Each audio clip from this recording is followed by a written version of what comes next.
Salam sejahtera Malaysia, denyut nadi suara rakyat bergema di channel ini.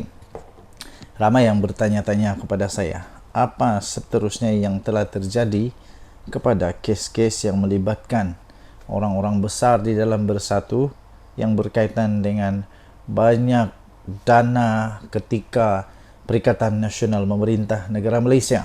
Dan akhirnya hari ini Adam Radlan memfailkan representasi tuduhan rasuah dan ubah wang haram. Peguam Rajan Navaratnam memaklumkan hakim bagi Mahkamah Session representasi itu diserahkan kepada pejabat peguam negara pada 4 Julai yang lepas. Timbalan Ketua Bahagian Bersatu, Timbalan Ketua Bahagian Bersatu untuk Segambut, iaitu Adam Radlan Adam Muhammad, telah mengemukakan satu representasi kepada Jabatan Peguam Negara berhubung dengan 12 pertuduhan rasuah dan pengubahan wang haram yang berkaitan dengan projek Jana Wibawa yang dihadapinya. Peguam iaitu Rajan Navaratnam yang mewakili Adam Radlan 43 tahun memaklumkan kepada Hakim Mahkamah Session iaitu Suzana Hussein bahawa representasi itu diserahkan kepada pejabat peguam negara pada 4 Julai yang lepas. Tuan-tuan dan puan-puan yang dihormati sekalian, memang agak mengejutkan bila Ketua Bahagian Bersatu Segambut ini nampaknya telah pun dikenakan hukuman, dikenakan pertuduhan berhubung dengan 12 pertuduhan rasuah dan pengubahan wang haram berkaitan dengan projek Jana Wibawa.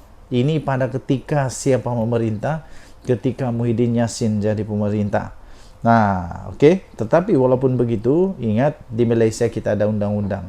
Seseorang belum lagi bersalah sehingga mahkamah mengatakan, undang-undang mengatakan dia bersalah.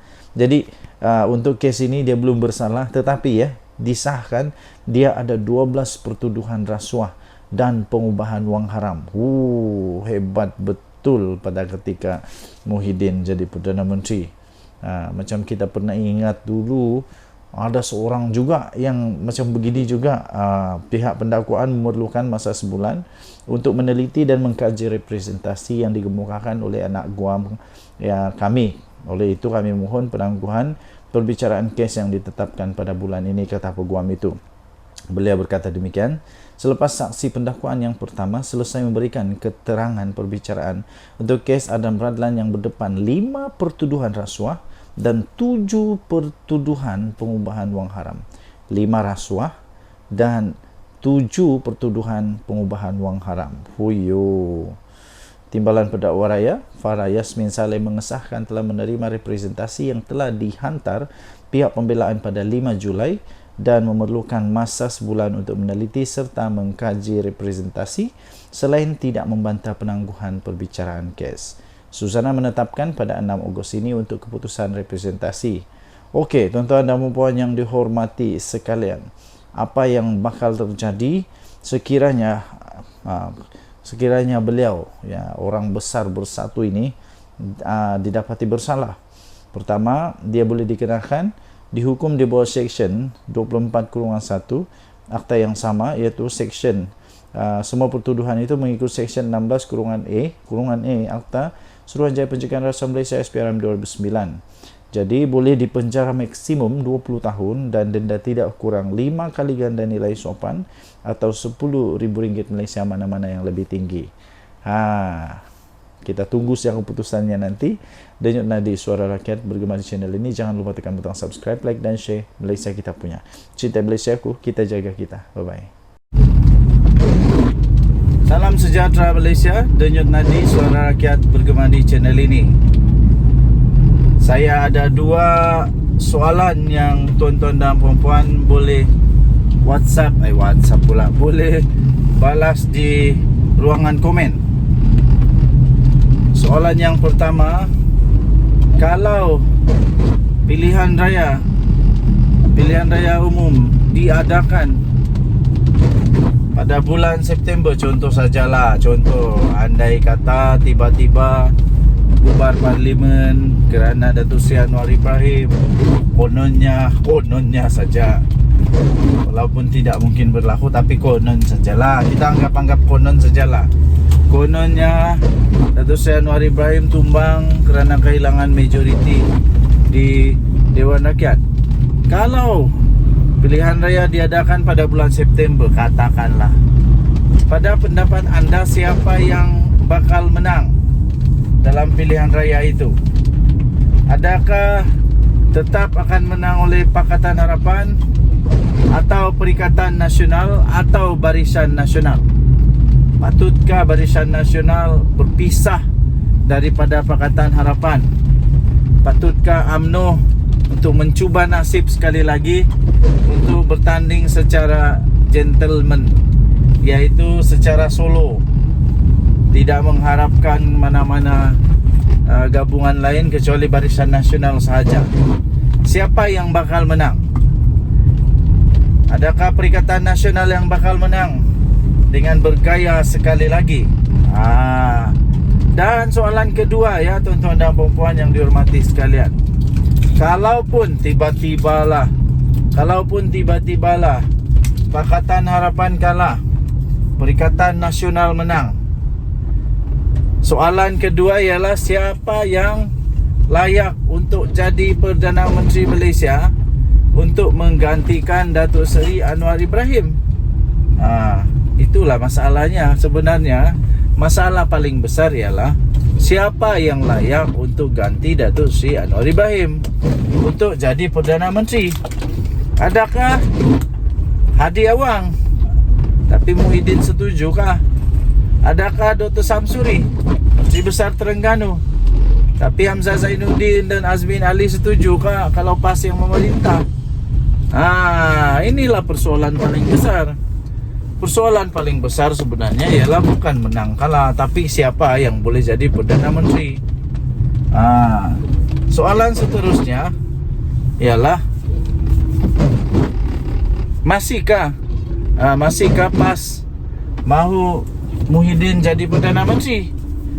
Sanggupkah PAS untuk menjadi, sekali lagi, menjadi parti paling banyak menang, tapi akhirnya parti yang tidak pernah jadi kerajaan Perdana Menterinya daripada parti itu? Maukah?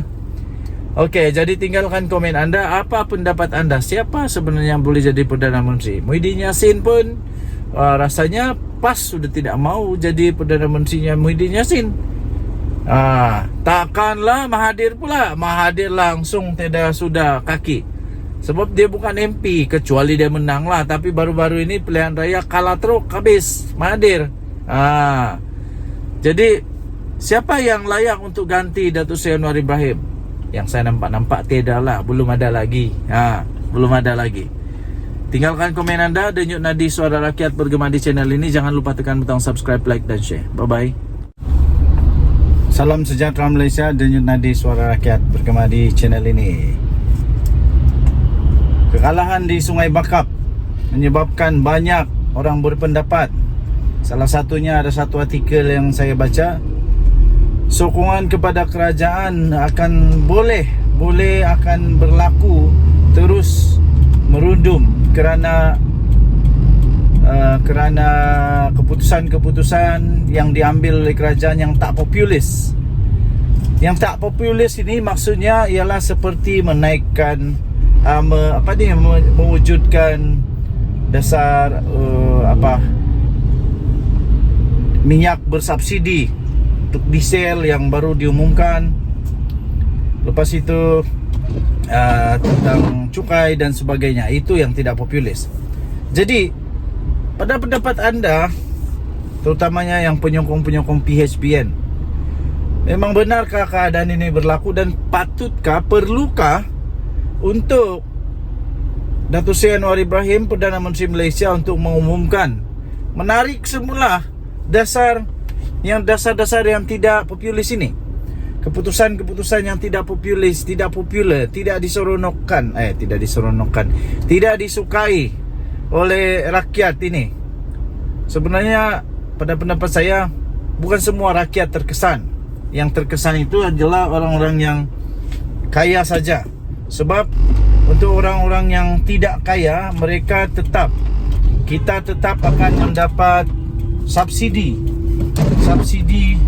daripada kerajaan, iaitu dengan bantuan daripada kerajaan untuk mengimbangi kenaikan harga itu.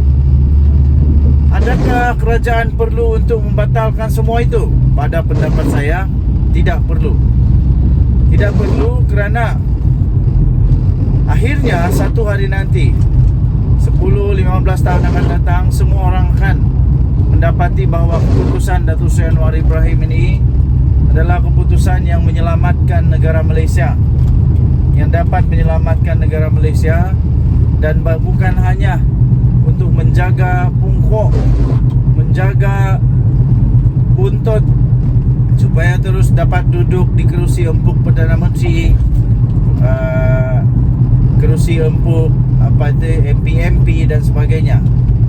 Ada peribahasa bilang, biarku menjadi lilin yang dibakar memberikan cahaya. Jadi itulah keputusan-keputusan yang tidak populis ini, walaupun sekarang kelihatan seperti tidak bagus, tapi percayalah 15 tahun dari sekarang rakyat akan mulai mengingat bahawa ini antara keputusan yang berani yang menyelamatkan negara Malaysia. Jadi antara lain juga ialah keputusan tidak populis daripada PKR PH lah secara keseluruhan, yang mengambil keputusan bekerjasama dengan Zahid Hamidi dan terutamanya Zahid Hamidi, yang mana diketahui memang ada kes mahkamah. Jadi itu memang tidak populis juga. Adakah ini juga telah menyebabkan pengundi-pengundi tegar, penyokong-penyokong tegar Pakatan Harapan juga mulai meragui dan tidak lagi terlalu tegar, tidak lagi menyokong apapun keadaan kepada Pakatan Harapan ini? Adakah perlu untuk PH melepaskan diri daripada kerjasama dengan Barisan Nasional yang dianggap sudah runtuh, sudah hancur berkecai dan tidak kuat lagi lah? Bukan macam dulu, letak kayu pun boleh menang. Apa pendapat anda? Sila tinggalkan komen. Denyut Nadi Suara Rakyat bergema di channel ini. Jangan lupa tekan butang subscribe, like dan share. Malaysia kita punya, cintai Malaysia aku, kita jaga kita. Kita jumpa lagi. Bye. Salam sejahtera Malaysia. Denyut Nadi Suara Rakyat bergema di channel ini. Selepas PRK Sungai Bakap, adakah UMNO benar-benar akan keluar daripada Pakatan Harapan Barisan Nasional Kerajaan Madani ini? Adakah memang benar berita kabar angin, cerita Mat Jenin, cerita Tok Kadok dan juga ramalan Nenek Kebayan mengatakan bahawa Barisan Nasional bersama dengan puluhan MP-nya akan keluar daripada Pakatan Harapan Barisan Nasional ini kerana hasil daripada kekecewaan kerana kalahnya Barisan Nasional, kalahnya Pakatan Harapan, kalahnya Kerajaan Madani di Sungai Bakap. Sebelum ini ada video yang saya buat. Adakah memang benar itu akan jadi kenyataan pada ketika ini? Adakah memang benar bahawa semua MP dalam UMNO akan keluar daripada Kerajaan Madani kerana kekecewaan ini?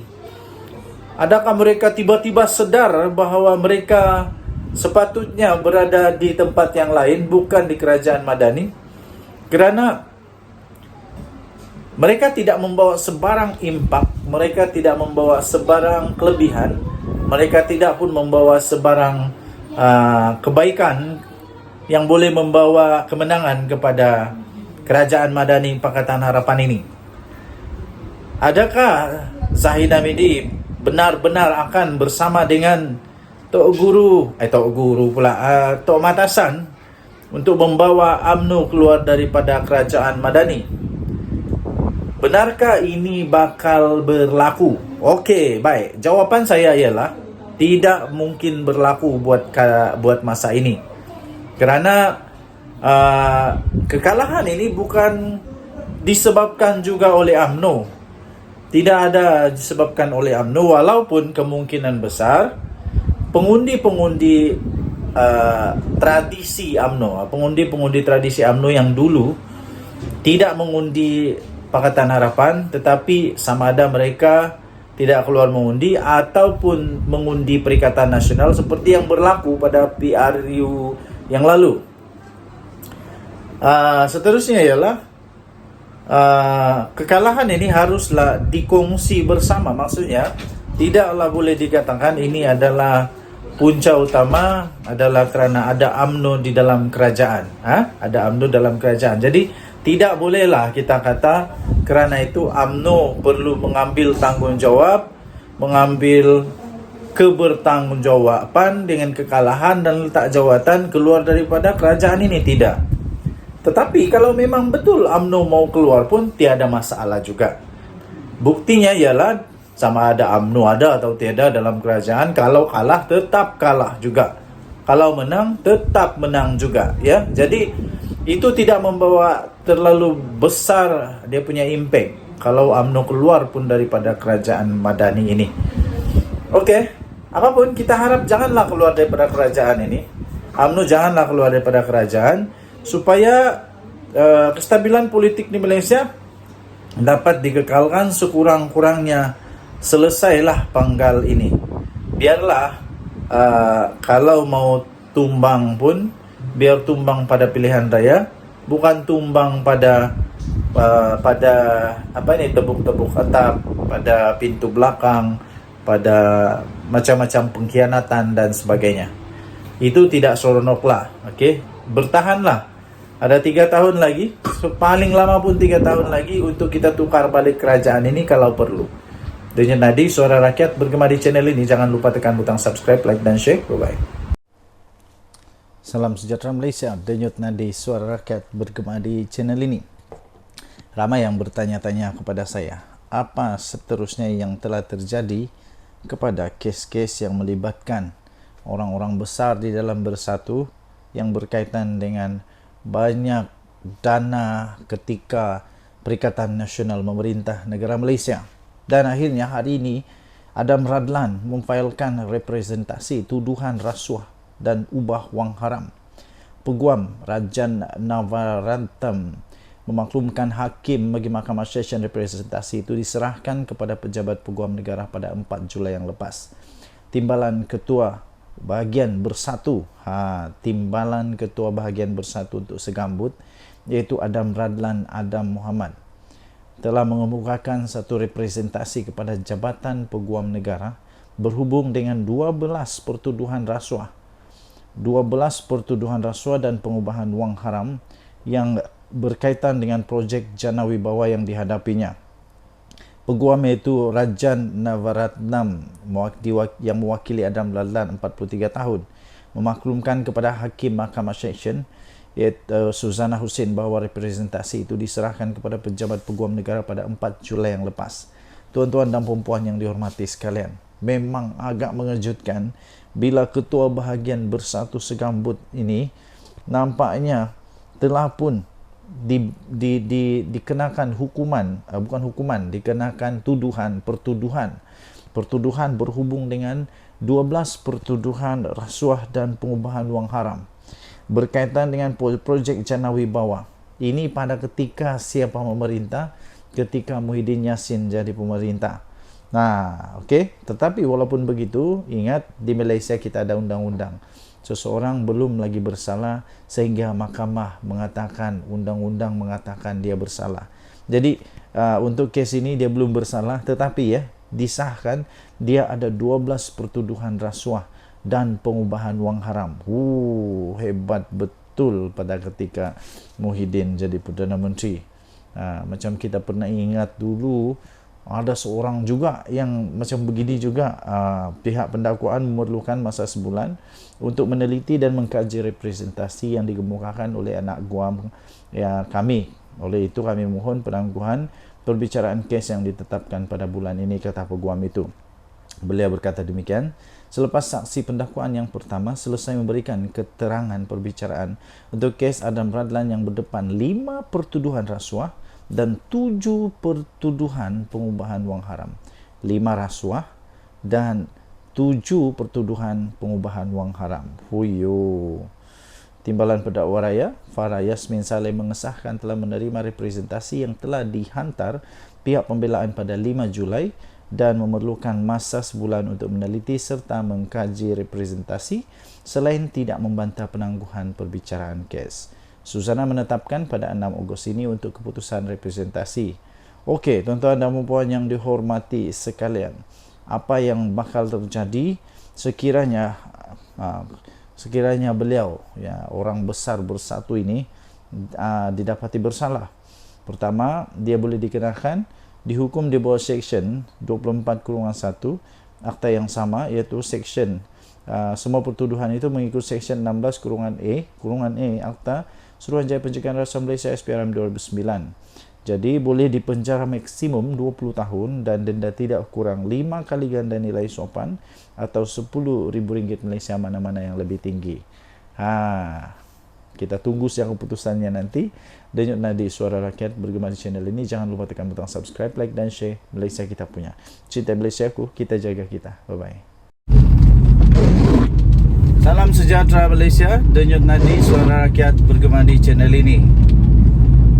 Saya ada 2 soalan yang tuan-tuan dan puan-puan boleh WhatsApp pula, boleh balas di ruangan komen. Soalan yang pertama, kalau pilihan raya umum diadakan pada bulan September, contoh andai kata tiba-tiba bubar parlimen kerana Datuk Seri Anwar Ibrahim, kononnya saja, walaupun tidak mungkin berlaku, tapi konon sajalah, kita anggap konon sajalah. Kononnya Datuk Seri Anwar Ibrahim tumbang kerana kehilangan majoriti di Dewan Rakyat. Kalau pilihan raya diadakan pada bulan September, katakanlah, pada pendapat anda siapa yang bakal menang dalam pilihan raya itu? Adakah tetap akan menang oleh Pakatan Harapan atau Perikatan Nasional atau Barisan Nasional? Patutkah Barisan Nasional berpisah daripada Pakatan Harapan? Patutkah UMNO untuk mencuba nasib sekali lagi untuk bertanding secara gentleman, iaitu secara solo, tidak mengharapkan mana-mana gabungan lain kecuali Barisan Nasional sahaja? Siapa yang bakal menang? Adakah Perikatan Nasional yang bakal menang dengan bergaya sekali lagi? Dan soalan kedua, ya tuan-tuan dan puan yang dihormati sekalian, kalaupun tiba-tibalah Pakatan Harapan kalah, Perikatan Nasional menang, soalan kedua ialah siapa yang layak untuk jadi Perdana Menteri Malaysia untuk menggantikan Datuk Seri Anwar Ibrahim? Itulah masalahnya. Sebenarnya masalah paling besar ialah siapa yang layak untuk ganti Datuk Seri Anwar Ibrahim untuk jadi Perdana Menteri. Adakah Hadi Awang tapi Muhyiddin setujukah? Adakah Dr. Samsuri, Menteri Besar Terengganu, tapi Hamzah Zainuddin dan Azmin Ali setujukah kalau PAS yang memerintah? Inilah persoalan paling besar. Persoalan paling besar sebenarnya ialah bukan menang kalah, tapi siapa yang boleh jadi Perdana Menteri. Soalan seterusnya ialah masihkah PAS mahu Muhyiddin jadi Perdana Menteri? Sanggupkah PAS untuk menjadi, sekali lagi, menjadi parti paling banyak menang, tapi akhirnya parti yang tidak pernah jadi kerajaan Perdana Menterinya daripada parti itu? Maukah? Okey, jadi tinggalkan komen anda. Apa pendapat anda? Siapa sebenarnya yang boleh jadi Perdana Menteri? Muhyiddin Yassin pun rasanya PAS sudah tidak mau jadi Perdana Menterinya Muhyiddin Yassin. Takkanlah Mahathir pula. Mahathir langsung tidak sudah kaki. Sebab dia bukan MP, kecuali dia menang lah. Tapi baru-baru ini pilihan raya kalah teruk, habis Mahathir. Jadi siapa yang layak untuk ganti Datuk Seri Anwar Ibrahim? Yang saya nampak tidak lah, belum ada lagi. Belum ada lagi. Tinggalkan komen anda. Denyut Nadi Suara Rakyat bergema di channel ini. Jangan lupa tekan butang subscribe, like dan share. Bye-bye. Salam sejahtera Malaysia. Denyut Nadi Suara Rakyat bergema di channel ini. Ramai yang bertanya-tanya kepada saya, apa seterusnya yang telah terjadi kepada kes-kes yang melibatkan orang-orang besar di dalam Bersatu yang berkaitan dengan banyak dana ketika Perikatan Nasional Memerintah Negara Malaysia. Dan akhirnya hari ini Adam Radlan memfailkan representasi tuduhan rasuah dan ubah wang haram. Peguam Rajan Navaratnam memaklumkan hakim bagi Mahkamah Session representasi itu diserahkan kepada pejabat peguam negara pada 4 Julai yang lepas. Timbalan Ketua Bahagian Bersatu, Timbalan Ketua Bahagian Bersatu untuk Segambut, iaitu Adam Radlan Adam Muhammad, telah mengemukakan satu representasi kepada Jabatan Peguam Negara berhubung dengan 12 pertuduhan rasuah dan pengubahan wang haram yang berkaitan dengan projek Jana Wibawa yang dihadapinya. Peguam iaitu Rajan Navaratnam yang mewakili Adam Radlan 43 tahun memaklumkan kepada Hakim Mahkamah Session iaitu Suzana Hussein bahawa representasi itu diserahkan kepada pejabat peguam negara pada 4 Julai yang lepas. Tuan-tuan dan puan-puan yang dihormati sekalian, memang agak mengejutkan bila Ketua Bahagian Bersatu Segambut ini nampaknya telah pun dikenakan hukuman, dikenakan pertuduhan berhubung dengan 12 pertuduhan rasuah dan pengubahan wang haram berkaitan dengan projek Jana Wibawa.